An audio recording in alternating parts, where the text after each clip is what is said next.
how to use Google Authenticator app. Now that's what I'm going to show you guys in this pretty quick and easy video. Now this is a step-by-step tutorial on how to actually do this. So yeah, let's get started.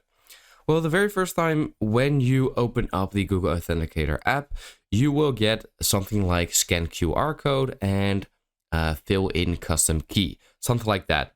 Well, that is what you want to do in order to actually add something or add any platform to your Google Authenticator. So, for example, Discord, Facebook, Instagram, a lot of different platforms. So I'm going to show you guys how you can actually do this for Discord, for example. Over here, I am now in Discord. I'm going to go to my account and then to account settings. Here you can actually see enable two-factor authentication. I'm going to click on there. And then I first have to fill in my password, which I'm going to do real quick. And then here I can use the Google Authenticator. I'm going to click on next. And then this is the two-factor authentication code. Now this is the code that I want to copy and put into my Google Authenticator app. Now this is how it will look like when I do it on my phone. So I will get a code. Now you can also do this on your PC. And then all you basically want to do is go to the Google Authenticator app, click on the plus icon at the bottom right, and then you can actually click on scan a QR code. Now this will obviously open up your camera, and then you can like scan a QR code, like imagine this is the QR code, just like that, and then you can also add it to your Google Authenticator app. I'm going to go back and copy this two-factor authentication code, just like that. Then go back to the app again. Click once again on the plus icon at the bottom right corner. And then enter a setup key.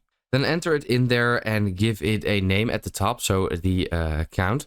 Now keep in mind you can have multiple different emails inside your app. So it might be nice to put the email address at the end of the account name as well. And then simply click on add. And now I have actually added this now to my Google Authenticator.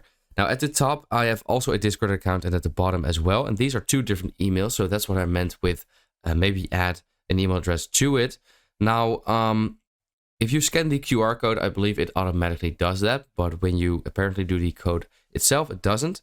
Now, if I now go back to Discord and then hit next, I now have to test it out. So I have to fill in the Google Authenticator code. So I want to go back. Now, since I am on my phone, I can simply tap on the code and copy it just like that. Allow it to paste right over here. And there you go. Click on done. And I have now enabled this. So that's basically it. That's how you can use it. Now in the top right corner, you also have three dots where you can also click on export accounts, for example. And via this way, you can actually export your accounts to, for example, another phone. So definitely keep that in mind when you buy a new phone, that you have to transfer these accounts as well. You can also click on edit, and then you can remove or change a couple of these accounts you have right there. That's basically it. I hope this video helps you out. Let me know in the comments if it did, and then I will see you next time.